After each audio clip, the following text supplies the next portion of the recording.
Hello, welcome to all. Start करते हैं। हमारा जो चैप्टर ईआरपी चल रहा है और उसमें हम लोग ने लास्ट में देखा था मैनेजमेंट इंफॉर्मेशन सिस्टम एमआईएस। अभी उसके ही अंदर थर्ड पार्ट है सप्लाई चेन मैनेजमेंट। ठीक है, यहाँ पे आप लोगों को एक पिक्चर दिया गया है सप्लाई चेन मैनेजमेंट का। लास्ट लेक्चर में भी बताया था कि पूरा जो ईआरपी है ये पूरा एक सिस्टम है। एंटरप्राइज जो भी बिजनेस चलता है, बिजनेस को हैंडल करने के लिए पूरा एक सिस्टम होता है, डेटाबेस होता है। उसके अंदर डेटाबेस को चलाना होता है, डेटाबेस के अंदर डेटा को स्टोर करना होता है, स्टोरेज कैपेसिटी होती है उसके अंदर। तो ये सारे पार्ट्स में थर्ड पार्ट्स पे हम लोग आ चुके हैं सप्लाई चेन मैनेजमेंट। ये सप्लाई चेन मैनेजमेंट जैसे कि रॉ मटेरियल कहीं से बना है, मैन्युफैक्चरर से रॉ मटेरियल बना है, उसने फिर जो सप्लायर है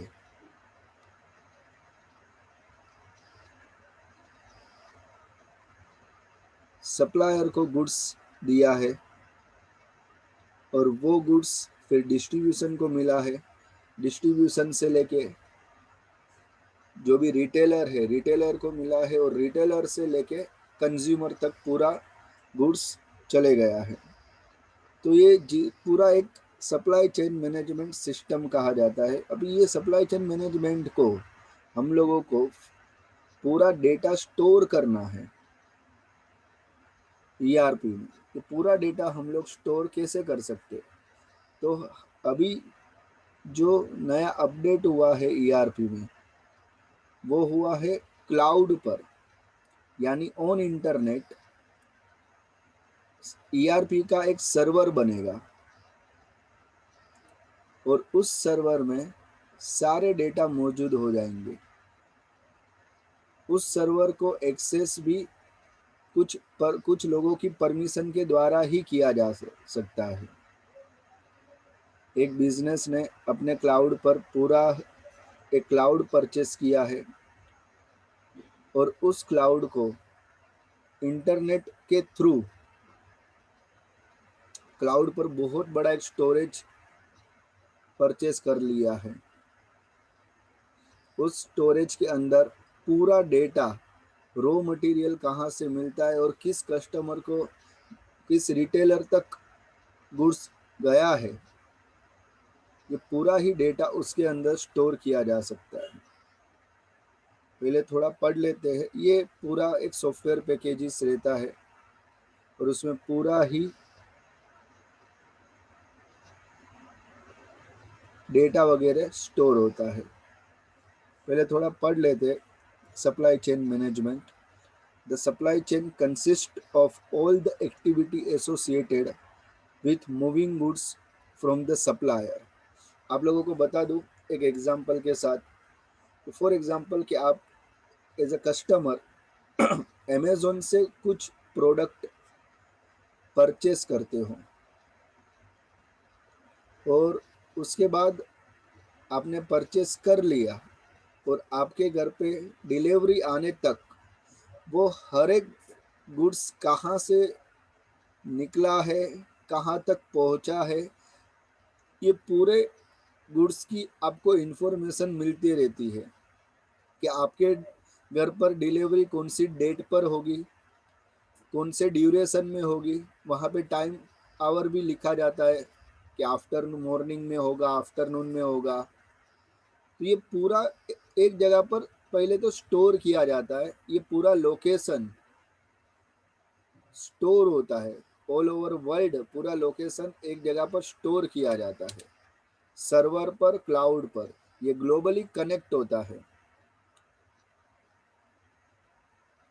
तो इसको कनेक्शन देने के लिए, इसको स्टोर करने के लिए और ये आपके डिवाइस पर चलने के लिए कुछ एप्लीकेशन, कुछ सॉफ्टवेयर की ज़रूरत रहती है। यहाँ पर ईआरपी है, उसी तरीके से काम करता है कि कहाँ से गुड्स निकला और कहाँ तक पहुँचा, ये पूरा बिजनेस को पता चलता है। कितना गुड्स गया, कितना बाय किया, कितना सेल किया, ये सब कुछ वहाँ पर पता चलता है। It begin with collecting raw material and end with receiving the goods by consumer. It is very important for companies to move product to their customers quickly. देखिए आज की डेट में जितना हो सके उतना फास्ट, जितना हो सके उतना जल्दी सबको चाहिए। अमेज़ोन भी, मैं अमेज़ोन का एग्जांपल लेता हूँ, तो अमेज़ोन भी अपना जो डेट देता है वो बिफोर डेट ही गुड्स बेच देता है। तो आज की डेट में जितना हो सके उतना फास्ट, क्विकली सबको पसंद है। तो फास्टर प्रोडक्ट डिलीवरी और availability will increase the sale and satisfaction of customer. So it is very important to manage the activities in supply chain. होना जरूरी है, पता चलना जरूरी है। Software packages are available in the market for managing the same. इसके जैसे ही बहुत सारे सॉफ्टवेयर अवेलेबल होते ही है। ईआरपी का एक एडवांटेज ये भी रहता है कि वहाँ पर हम लोगों को पूरा एक पैकेज ही बनता है ना ये ईआरपी का। जैसे हमने आगे भी लेक्चर में बात किया था कि ईआरपी एक पूरी सिस्टम है, तो सिस्टम के अंदर बहुत सारा पैकेज है। फॉर एग्जांपल आपका माइक्रोसॉफ्ट ऑफिस, ये एक पूरा एक पैकेज है। इसके अंदर आता है वर्ड, आता है एक्सेल, आता है पावर पॉइंट, आता है, सब अपने अपने तरीके से काम करते हैं। पर माइक्रोसॉफ्ट ऑफिस पूरा एक पैकेज है। उसी तरीके से ईआरपी पूरा एक सिस्टम है, एक पैकेज है। उसके अंदर जो ये मैनेजमेंट इंफॉर्मेशन सिस्टम है, सप्लाई चेन सिस्टम है, प्रोडक्ट लाइफ साइकिल मैनेजमेंट है, ये टोटली सॉफ्टवेयर जो है वो मैनेजमेंट का है। जितना हो सके उतना मैनेज करके देता है। फिर इसमें इसके अंदर एम्प्लॉय की डिटेल्स वगैरह सब कुछ आता है, पूरा डिटेल में ये रहता है सॉफ्टवेयर। अभी इसका जो फोर्थ पॉइंट है, हम लोग ने फर्स्ट पॉइंट पढ़ा था प्रोडक्ट लाइफ साइकिल मैनेजमेंट। ये प्रोडक्ट मार्केट में आता है, फिर उसका ग्रोथ होता है, उसकी डिमांड होती है, फिर उसको एक लेवल तक चलाया जाता है और लास्ट में वो प्रोडक्ट डिक्लाइन हो जाता है। और उस वक्त और मैंने एग्जाम्पल भी दिया था कि जो मास्क और सैनिटाइज़र अभी चल रहे थे, तो स्टार्टिंग में जैसे ही ये कोरोना आया, प्रोडक्ट आ चुका मार्केट में, फिर उसका ग्रोथ बढ़ा, फिर एक लेवल तक रहा। अब देखिए मास्क और सैनिटाइज़र एकदम ही बंद नहीं हुए, मगर एकदम कम जितने सेल पर आ चुके हैं। तो ये होता है प्रोडक्ट लाइफ साइकिल मैनेजमेंट। जिस तरीके से डिमांड रहती है उस तरीके से मार्केट में माल आ जाता है। सेकंड होता है मैनेजमेंट इंफॉर्मेशन सिस्टम, उसका ही सेकंड पार्ट है मैनेजमेंट इंफॉर्मेशन सिस्टम, जो सब किस तरीके से हम लोगों को मदद मिलता है मार्केटिंग करने के लिए हमारे प्रोडक्ट्स को, वो पूरा इंफॉर्मेशन देती है। ये सॉफ्टवेयर के पूरा डेटा ये सॉफ्टवेयर के अंदर रहता है कि आज का ट्रेंड मार्केट में क्या चलता है, उस हिसाब से मार्केट का प्रोडक्ट हम लोगों को मैन्युफैक्चरर करना चाहिए। उसके बाद आता है सप्लाई चेन मैनेजमेंट, जैसे मैंने अभी बोला। अभी फोर्थ है कस्टमर रिलेशनशिप मैनेजमेंट। एक बिजनेस के लिए काफ़ी इम्पोर्टेंट चीज़ होती है कस्टमर रिलेशनशिप मैनेजमेंट, कि आप जो गुड्स मैन्युफैक्चर करते हो बहुत अच्छी क्वालिटी का होना चाहिए। उसके बाद आप जब कस्टमर को वो सेल करते हो, और कुछ प्रोडक्ट्स में तो ऐसा होता है आफ्टर सेल सर्विस भी होती है। फॉर एग्जांपल एयर कंडीशन वगैरह, रेफ्रिजरेटर वगैरह, उसमें आफ्टर सेल सर्विस होती है। जैसे ये मोटर बाइक ले लिया, तो वो सारी चीज़ें आफ्टर सेल सर्विस है। तो वहाँ पे भी कस्टमर के साथ रिलेशनशिप मैनेजमेंट रखना होता है। होंडा वगैरह के शोरूम में जाओगे और वहाँ से कोई अगर आप परचेस करोगे तो सर्विसिंग के लिए आप लोगों को बार बार फ़ोन आएगा कि सर्विसिंग करवा लीजिए, तो हर 2-3 महीने में, 4 महीने में फ़ोन आता है। तो कस्टमर के साथ उनका टाई अप बना रहता है अच्छी सर्विस देने पर। ये काफ़ी इम्पोर्टेंट होता है कस्टमर रिलेशनशिप मैनेजमेंट। CRM इसका शॉर्ट फॉर्म है। CRM याद रखना, मैंने आगे भी बोला है, सारे स्टैंड्स फॉर याद रखना, क्योंकि आप लोगों को MCQ में स्टैंड्स फॉर पूछा जा सकता है, FIB में पूछा जा सकता है। CRM is a term applied to process implemented by a company to handle its contact with its customer. CRM cover method and technology used by companies to manage their relationship with client. It is not only the responsibility of customer service group or IT team, it touches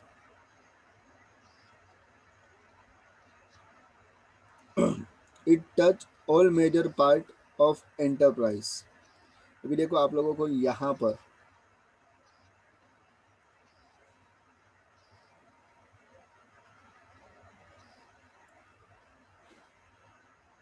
ये CRM और यहाँ पर उन लोगों ने एक आप लोगों को काफ़ी अच्छा इमेज दिया हुआ है कि आप लोगों को पहले तो मार्केटिंग करनी है अपने प्रोडक्ट का। मार्केटिंग होने के बाद, अच्छी खासी मार्केटिंग होने के बाद आप लोगों को प्रोडक्ट हो सके उतना जल्दी से जल्दी सेल करना है। अगर किसी का ऑर्डर रहता है तो आपको उसको अर्लियर डिलीवरी देना चाहिए। उसके बाद उस प्रोडक्ट के लिए आपको उसका फीडबैक लेना चाहिए कि प्रोडक्ट कैसा लगा, क्या है उसमें, कौन से लूप होल्स है, कमियां है, ये सारी चीज़ें पता होनी चाहिए। और प्रोडक्ट बेचने के बाद भी वहाँ पर उनको अगर कुछ नहीं समझता है तो कस्टमर केयर सर्विस के मदद से सपोर्ट देना चाहिए। तो ये पूरा होता है customer relationship management.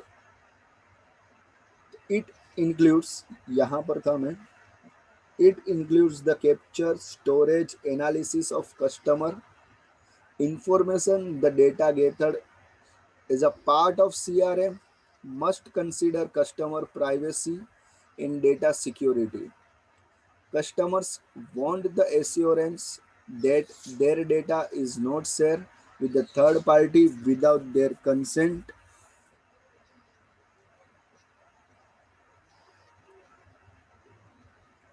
and not accessed illegally by third parties. Customers also want their data used by companies to provide a benefit to them. आज हम लोग अमेज़न वगैरह या गूगल फेसबुक वगैरह कहीं पे भी हम हमारा डेटा डालते हैं तो ये डेटा एकदम प्राइवेसी होता है, ये वेबसाइट एकदम सिक्योरिटी होती है। अब जब भी कोई भी वेबसाइट चलाते हो तो वो वेबसाइट के नाम के आगे जहाँ पे www लिखा हुआ रहता है उसके आगे HTTP लिखा हुआ रहता है, हाइपर टेक्स्ट ट्रांसफर प्रोटोकॉल्स। ये HTTP के आगे एक ग्रीन लॉक होता है URL में। ये URL के वहाँ पे जो ग्रीन लॉक होता है इसको कहा जाता है SSL, इसको कहा जाता है सिक्योर सॉकेट लेयर। यानी ये वेबसाइट एकदम सिक्योर है, ये वेबसाइट को जल्दी से कोई हैक नहीं कर सकता, ये वेबसाइट के डेटा कहीं पे भी लीक नहीं हो सकते। ये वेबसाइट उतनी सिक्योर होगा क्योंकि वहाँ पे लेयर बनाया होता है सिक्योरिटी का, उसको कहा जाता है सिक्योर सॉकेट लेयर। तो ये जितनी भी वेबसाइट है जहाँ पे कस्टमर की पूरी डिटेल्स भरनी होती है वो सारी वेबसाइट सिक्योर होती है। ठीक है, तो ये भी हम लोगों को ध्यान रखना चाहिए कि हमारी जो वेबसाइट वगैरह बनती है ऑनलाइन में, हम लोग जो प्रोडक्ट देते हैं, क्योंकि टोटली अभी चीज़ क्लाउड पर हो चुकी है और ऑनलाइन में हम लोग जो प्रोडक्ट देते हैं तो हमारी वेबसाइट SSL होनी चाहिए, यानी सिक्योर सॉकेट लेयर होनी चाहिए। उसके बाद the technology requirement of the customer relationship management consist of database to store entire information about the customer and software for interacting, analysing and supporting customer. देखिए अभी कैसा है ना, ऑनलाइन आप कुछ भी चीज़ें करते हो, आपका जो भी आपको लाइक होता है, आपके डिसलाइक के हिसाब से पूरा आपके मेनू में आ जाता है। फॉर एग्जांपल गूगल में अगर आपने कुछ चीज़ सर्च किया है, एक ऐसे ही मान लेते हैं एक मोबाइल हम लोगों ने गूगल में सर्च किया, तो मोबाइल के रिलेटेड जितने भी पेजेस है वो आपको तुरंत ही दूसरे टैब पर दिखाई देंगे कि आपने मोबाइल सर्च किया है, तो उसके रिलेटेड मोबाइल पूरा ही दिखाई देता है। तो ये उन लोगों को कैसे पता चलता है? तो हर एक मोबाइल में हर एक इंटरनेट जिसके थ्रू हर एक डिवाइस में इंटरनेट है, जहाँ पर आईपी एड्रेस होता है, हमारी आगे भी बात हुआ था। आईपी एड्रेस यानी इंटरनेट प्रोटोकॉल एड्रेस। ये एड्रेस उनके सर्वर पर जाता है और सर्वर से पता चलता है कि ये एड्रेस से क्या क्या सर्च हुआ जाता है। जैसे ही वो सर्च उन लोग देखते हैं, उसके रिलेटेड जितने भी इमेजेस है या उसके रिलेटेड जितने भी पेजेस है वो आपको भेज दिया जाता है। डिजिटल मार्केटिंग का जब चैप्टर हम लोग ने स्टार्ट किया था, तो उस वक्त भी मैंने ये बताया था कि वो आपके जितने भी लाइक है, आपने जितने भी चीज़ें सर्च की है, वो सारी चीज़ें वहाँ पर ब्राउज़र पर आपको शो हो जाएगी। ठीक है, अभी ये हो गया कस्टमर रिलेशनशिप मैनेजमेंट। अब इम्पोर्टेंट एकदम है लास्ट वाला, फिफ्थ डीएसएस यानी डिसीजन सपोर्ट सिस्टम। ये देखिए हर एक के स्टैंड्स फॉर है, उन लोग ने भी लिख के दिया है, आपको भी पढ़ना है, आपको सारे स्टैंड्स फॉर पढ़ने हैं। ठीक है, decision support systems are interactive computer based system that aid user in judgement and choice activities. जैसे मैंने अभी आपको बताया कि आपकी क्या चॉइस है, आपने क्या अभी लाइक किया है, आपका क्या डिसलाइक है, आप कितना सर्च करते हो आपके मोबाइल पे, आपके ब्राउज़र पे, वो पूरा वहाँ पर दिखाई देता है।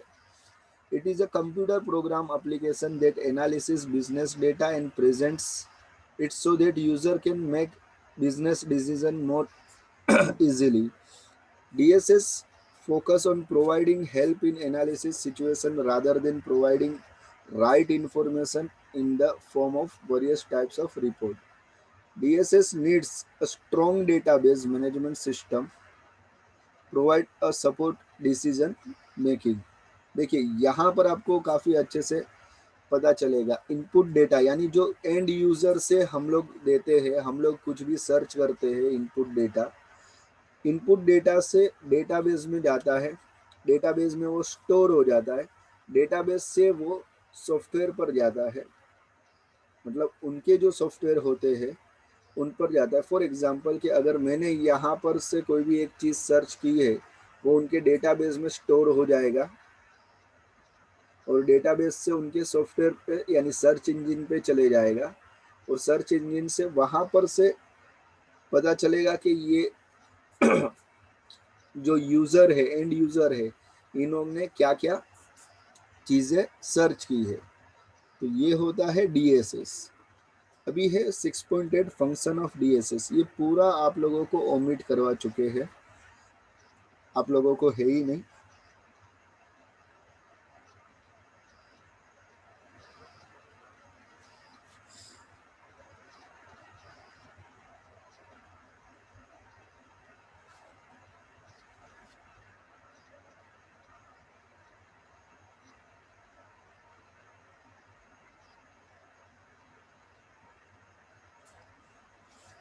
हम्म, 6.9 आप लोगों को है।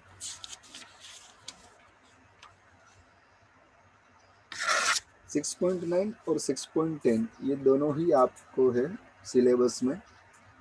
6.9 है ईआरपी एंड इंटरनेट। अभी ध्यान से सुनिएगा, ईआरपी और इंटरनेट, ये एंड इंटरनेट ऐसा दिया है।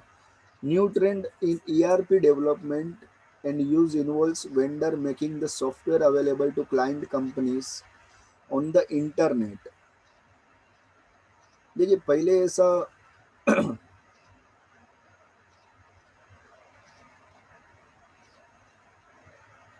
मैं आप लोगों को बता देता हूँ थोड़ा।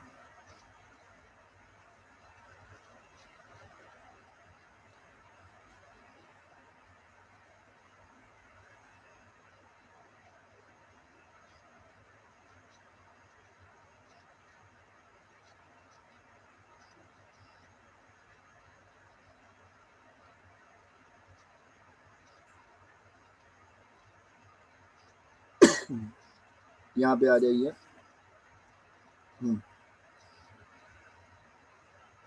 तो पहले ऐसा था कि आप लोगों को जो भी ईआरपी मतलब एक सॉफ्टवेयर, एक सिस्टम्स आप लोगों के कंप्यूटर पे, आप लोगों के लैपटॉप पर इंस्टॉल किया जाता था, और उसके हिसाब से फिर आप लोगों को नेटवर्किंग करके आपके दूसरे जो लैपटॉप्स वगैरह है वहाँ पर आप चला सकते थे।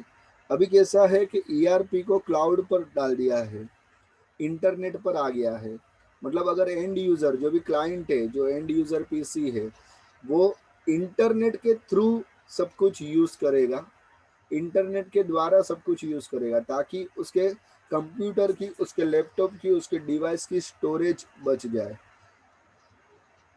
आते हैं यहाँ पे, the communication between the server where an ERP system is installed and many clients end user is done through the internet implementation of through the implementation of web based ERP।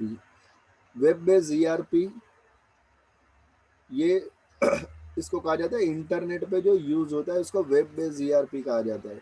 Gives the end user cost effective solution tool for ERP management. Today, many ERP system, ERP suites run in the cloud as a SaaS। इसके नीचे underline कर देना, software as a service. आप लोगों को MCQ में पूछा जाएगा, SaaS, SaaS। A cloud ERP makes it easier and more secure for business to manage their information। This system can be maintained by a company who specialize in upkeep on server and database, keeping them secure and can make it easier to scale. As your business grows, for companies that cannot have do not want their data in the cloud, on premises ERP can run on company's data center। तो कुछ लोग होते हैं जिनको भरोसा नहीं होता है कि नहीं, हमारा डेटा हमको हमारे कंप्यूटर में ही रहे तो ज़्यादा बेटर है, कहीं पे भी हमको इंटरनेट वगैरह या क्लाउड वगैरह में रखना नहीं है। तो उन लोगों के लिए एक है ऑन प्रीमाइसिस ईआरपी, ठीक है। एक है वेब बेस्ड ईआरपी जिसको ऑन क्लाउड ईआरपी भी कहा जाएगा। दूसरा है ऑन प्रीमाइसिस ईआरपी, ठीक है। तो वो आपके कंप्यूटर पे आके पूरा स्टोर कर दिया जाएगा system. Alternatively, a company can have hybrid ERP that runs some their system in the cloud and other system on premises। कुछ चीज़ें हैं जो आपके डेटा से अलग है, आपके डेटा का उसके साथ कोई लेना देना नहीं है। ईआरपी में ऐसी कोई कुछ चीज़ें हैं जो आपके डेटा के साथ लेना देना नहीं है, तो वो उन लोग क्लाउड पर रन करेंगे। बाकी का जहाँ पे आपका डेटा स्टोर होता है ईआरपी सिस्टम के, वो आपके कंप्यूटर पर आकर या आपके डिवाइस पे आकर स्टोर करके जाएंगे। अभी बेनिफिट्स ऑफ ईआरपी, ईआरपी रखेंगे तो क्या क्या बेनिफिट्स है, ठीक है। टोटली सॉफ्टवेयर है, टोटली एप्लीकेशन है, टोटली सिस्टम है। जैसे हमारे विंडोज सिस्टम है वैसा ईआरपी सिस्टम है, ठीक है। ये रखने से बेनिफिट क्या है? There are so many advantages of implementing an ERP system in an enterprise। Some of the major benefits are briefly explained। कुछ बेनिफिट्स यहाँ पर उन लोगों ने दिखाए हैं हम लोगों को, आपको ये पढ़ना है क्योंकि आपका जो आंसर इन ब्रीफ आता है 10 मार्क के लिए, वहाँ पे एनी टू करके कोई भी चीज़ पूछा जाएगा, ठीक है। कुछ भी चीज़ें छोड़ना नहीं है। फर्स्ट आते हैं improve resource utilization. An enterprise can plan and manage its resource effectively by installing ERP software So the wastage or loss of all types of resource can be reduced and improved resource utilization can be ensured. ठीक है, जहाँ जहाँ से आप किस तरीके से business को आगे बढ़ाना है, किस तरीके से बिजनेस को प्लान करना है, मैनेज करना है, तो ये सारी सिस्टम ईआरपी के अंदर है।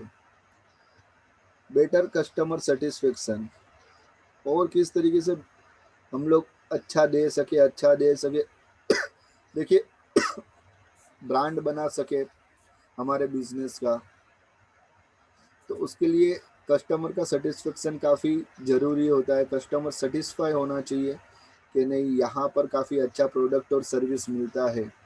तो customer satisfaction means meeting maximum customers requirement for a product और service using an ERP system. Customer will get more attention and service of an enterprise without spending more money and time. तो for example, आप कोई अच्छी hotel में खाते हो और उसका खाना काफ़ी अच्छा और टेस्टी होता है, तो आप दूसरी बार भी वहाँ पे ही जाओगे। आप अकेले नहीं जाओगे, आपके फ्रेंड्स, आपका जो फैमिली है, आप उनको भी लेके जाओगे कि वहाँ पे चलिए, वहाँ पे काफ़ी अच्छा मिलता है, काफ़ी अच्छी सर्विस मिलती है, काफ़ी अच्छा फूड मिलता है। तो ये कस्टमर सेटिस्फेक्शन काफ़ी ज़रूरी है आपके बिजनेस के लिए। फिर प्रोवाइड एक्यूरेट इन्फॉर्मेशन, जो है आपके पास वो ही आपको प्रोवाइड करना है। ठीक है, जो भी रेट आप लगाते हो बिजनेस में वही रेट आपको बताना है। ठीक है, इसको कहा जाता है प्रोवाइड एक्यूरेट इन्फॉर्मेशन। आपके पास जो भी इंफॉर्मेशन है, आपके पास जो भी प्रोडक्ट अवेलेबल है, आप देखिए फ्लिपकार्ट, अमेजोन वगैरह पे, अगर उन लोग के पास स्टॉक में नहीं होता है तो वहाँ पे स्टॉक आउट करके उन लोग लिख देते हैं, ताकि कस्टमर को पता चले कि ये प्रोडक्ट तो उनके पास था मगर अभी फ़िलहाल नहीं है। और वहाँ पे नीचे भी लिख के देते हैं कि वो प्रोडक्ट उनके पास कहाँ कभी तक अवेलेबल हो जाएगा। और आपके कार्ट पर, कार्ट समझते हो ना, एक जगह होती है वेबसाइट पर ऑनलाइन, जब भी हम लोग कुछ परचेस करते हैं और हम लोगों को कुछ चीज़ें अच्छी लगती है तो हम वो कार्ट पर क्लिक करते हैं, तो हमारी सारी चीज़ें एक जगह पर स्टोर हो जाती है। और जब भी वहाँ पे उन लोग की कोई स्कीम वगैरह आती है, तब हम लोगों को एक पॉपअप आता है कि आपने जो आइटम सिलेक्ट की है उस आइटम के ऊपर आपको कुछ बेनिफिट्स है, आपको कुछ डिस्काउंट है, उसको कहा जाता है कार्ट। तो ये कार्ट में, इसमें पता चल जाता है हम लोगों को कि कहाँ से और कभी तक अवेलेबल हो जाएगा गुड्स। तो in today competitive world, an enterprise has to plan and manage the future cleverly. To achieve this, an enterprise high quality, relevant, update and accurate information जो भी है वो आप लोगों को बता देना है। Decision making capability, accurate and relevant information given to decision makers will help them to take better decision for running a system more smoothly. Better decision from an enterprise will help them to go a step ahead for its competitors. Her business में कहीं ना कहीं competitors तो है ही। तो हम हमारा business लोगों से कैसे अलग दिखे, ये ज़्यादा हर कोई चाहता है कि अपना बिजनेस आगे बढ़े। हर कोई अपना बिजनेस लोगों से अलग दिखाना चाहता है। तो किस तरीके से दिखे, तो कुछ ऐसी स्कीम निकाल सकते हैं, कुछ अलग प्राइस थोड़ा कम रख सकते हैं, कुछ एक पर एक फ्री रख सकते हैं, ऐसा मतलब बहुत सारी फेस्टिवल स्कीम निकाल सकते हैं। तो ये सारी जो चीज़ें हैं, ये हम लोगों को डिसीजन लेने में काफ़ी आसानी करता है ईआरपी। उसके बाद है increase flexibility. An ERP system allow organization to be more flexible so that they can more easily adapt and capitalize on new business opportunity। नया नया जिसने भी बिजनेस स्टार्ट किया है उसको किस तरीके से मैनेज करना, किस तरीके से प्लान करना, किस तरीके से एग्जीक्यूट करना अपने प्रोडक्ट को, ये सारी चीज़ें ईआरपी में है। Sixth point, information integrity. The most important advantage of ERP is in its promotion and integration of various departments, and hence we will get an integrated from of information about the enterprise. The entire information about the enterprise is stored in a centralized database. आपको आगे भी मैंने बताया था कि जब भी ये ईआरपी ऑनलाइन होता है या क्लाउड पर होता है, वेब बेस्ड होता है ईआरपी की लैंग्वेज में, तो ये सेंट्रलाइज डेटाबेस बनता है। सेंट्रलाइज डेटाबेस बनने के साथ बनने का एक कारण होता है। सेंट्रलाइज डेटाबेस इसलिए बनाया जाता है, सेंट्रलाइज डेटाबेस इसलिए बनाया जाता है ताकि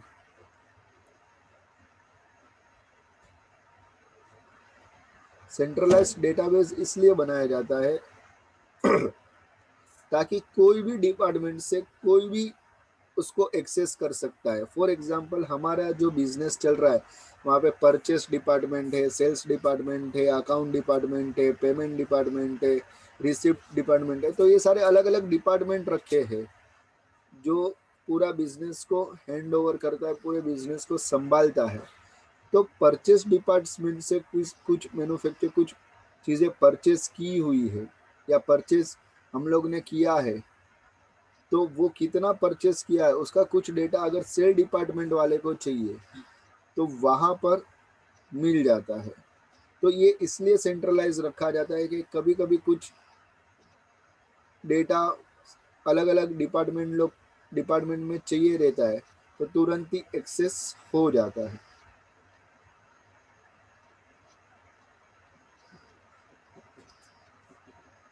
अभी आप लोगों का है लिमिटेशंस। ये टोटली लिमिटेशंस आप लोगों के सिलेबस में से निकल चुका है। और लास्ट में एक फ्यूचर ऑफ ईआरपी, ये 4 पॉइंट है जो आप लोगों को है। ये 4 पॉइंट के बाद आप लोगों का यहाँ पर चैप्टर खत्म हो जाता है। चलिए, फ्यूचर ऑफ ईआरपी। तो फ्यूचर ऑफ ईआरपी क्या होगा? Artificial intelligence service are impacting every fact of business operations. Totally automatic सब कुछ हो चुका है। आगे तो और रोबोटिक सब जमाना आ जाएगा। आर्टिफिशियल इंटेलिजेंस जिसको एआई कहा जाता है, इसके नीचे अंडरलाइन कर देना। टोटली उन लोग सर्विस, फॉर एग्जांपल अभी आप देखते हो, आप कहीं पे भी लॉगिन करो तो आपको फर्स्ट तो ओटीपी आता है, सेकंड आप लोगों को कैप्चा कैप्चा ये भरना होता है,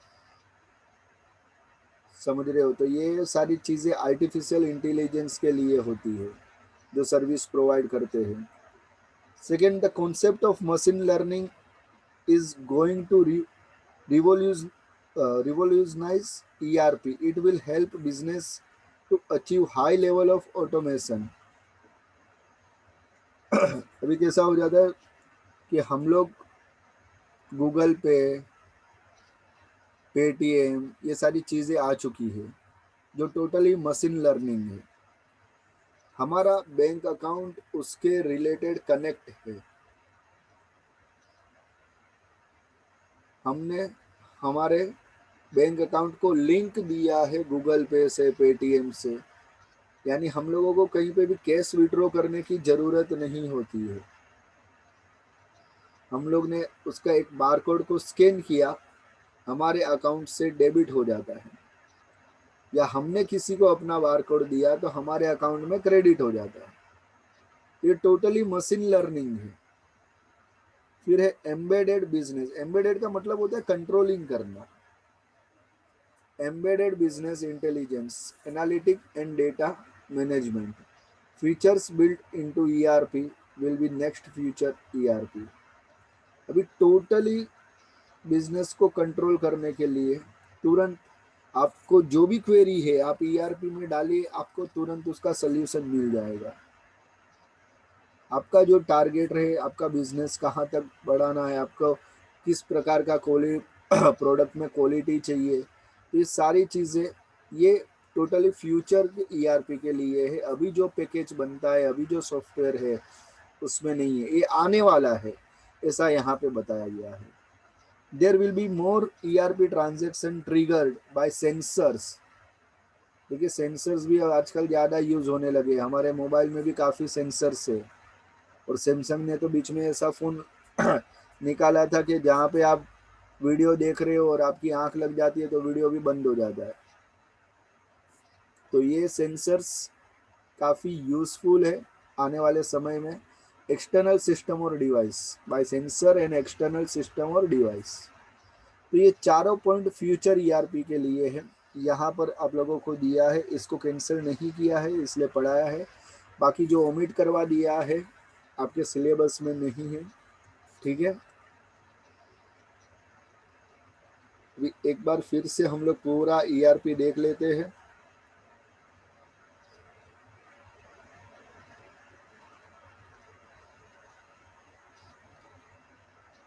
ईआरपी का फुल फॉर्म है एंटरप्राइज रिसोर्स प्लानिंग, ठीक है। उसके introduction, concept of enterprise resource planning,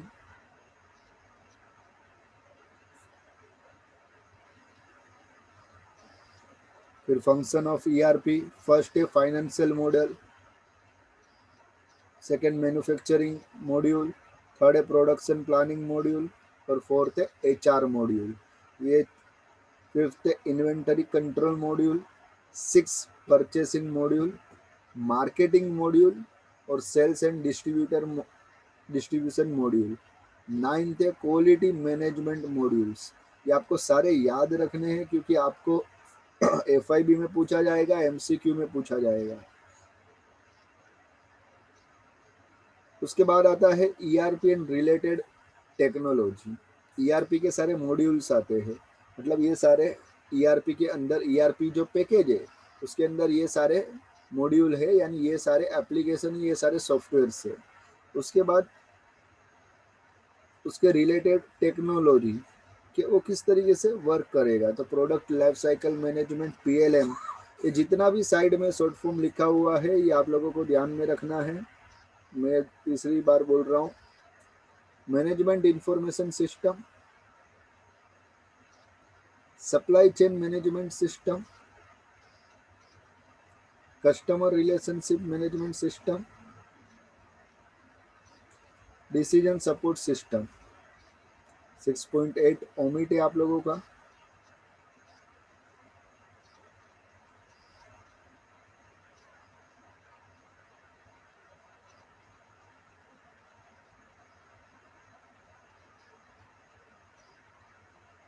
फिर ईआरपी एंड इंटरनेट, यहाँ पे दो चीज़ें हैं, एक वेब बेस्ड ईआरपी है, ठीक है, और एक ऑन प्रीमाइसिस ईआरपी है जो इंटरनेट के थ्रू चलता है, वेब बेस्ड ईआरपी। और जो आपके डिवाइस पर इंस्टॉल करके जाएगा वो है ऑन प्रीमाइसिस। फिर बेनिफिट्स ऑफ ईआरपी जो हम लोग ने अभी पढ़े, improve resource utilization, better customer service, provide accurate information, decision making capability, increase flexibility, information integrity. उसके बाद लिमिटेशंस है जो आप लोगों को ओमिट करा दिया है। और फ्यूचर ऑफ ईआरपी, जो चार फ्यूचर में ईआरपी में क्या क्या चेंजेस आने वाले हैं उन लोगों ने अभी से बता दिए हैं, ठीक है। यहाँ पर आप लोगों का चैप्टर खत्म होता है, उसी साथ में सारे थियरी चैप्टर्स यहाँ पर खत्म होते हैं। अभी आप लोगों के प्रैक्टिकल चैप्टर्स बाकी है, ठीक है। यहाँ पर एक्सरसाइज दी गई है, मैं आप लोगों को लिखवा देता हूँ, लिख लीजिए।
चलिए एक्सरसाइज कर लेते हैं। FIB है फर्स्ट एन एंटरप्राइज, लिखिए enterprises is a group of people and other resources working together for a common goal. First, enterprises. Second, different types of resource in an enterprises are main material. यहाँ पर आएगा material, machine and money. 4M याद रखना है आप लोगों को। Different type of resource in enterprise 4M, man, material, money and machines. Third है the DAS module can collect financial data from various functional departments and generate valuable financial reports। जाहिर सी बात है फाइनेंशियल है तो फाइनेंशियल मॉड्यूल आएगा। Answer है financial, लिख लीजिए। Fourth, a DAS is a source of an organization electronically stored data। ERP, answer है ERP।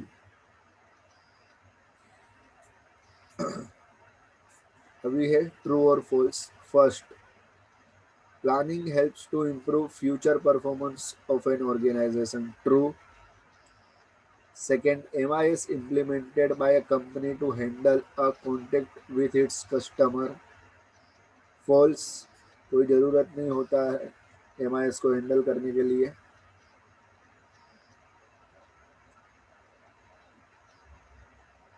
Third, to run an ERP system, trained and experienced employees are needed।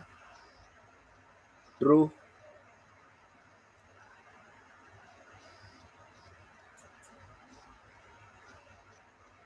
फिर a better decision from an enterprise will help them go a step ahead of its competitors। True। Match the following में आ जाइए। ये syllabus में तुमको match the following दिया है। इसके पहले का जो सिलेबस था वहाँ पर रीअरेंज था, तो रीअरेंज को हटा के मैच द फॉलोइंग दे दिया है। फर्स्ट ग्रुप है ट्रेन स्टाफ, बी में D benefits of ERP। Second है इंफॉर्मेशन इंटीग्रिटी,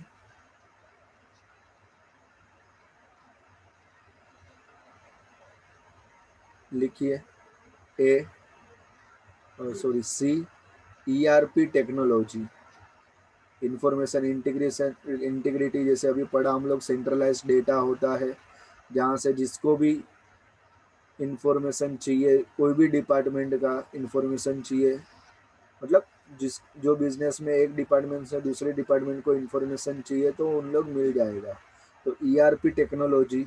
सेकंड ओडो, ये तुम्हारे अभी जो ओमिट हुआ है सिलेबस उसमें है ये ओडो, आप उसका आंसर लिख लीजिए। B problem in ERP implementation. और फोर्थ है MIS management information system, ERP का पैकेज है ए ERP पैकेज। ठीक है, तो इसी के साथ आपका ये पूरा ERP का चैप्टर यहाँ पर समाप्त हो रहा है। आपका सेकंड चैप्टर डिजिटल मार्केटिंग हो चुका है। Fourth chapter e commerce and e governance हो चुका है। Sixth chapter enterprise resource planning हो चुका है। आपके टेक्स्ट बुक में से SOP जितना भी है वो सारा SOP ओमिट हो चुका है।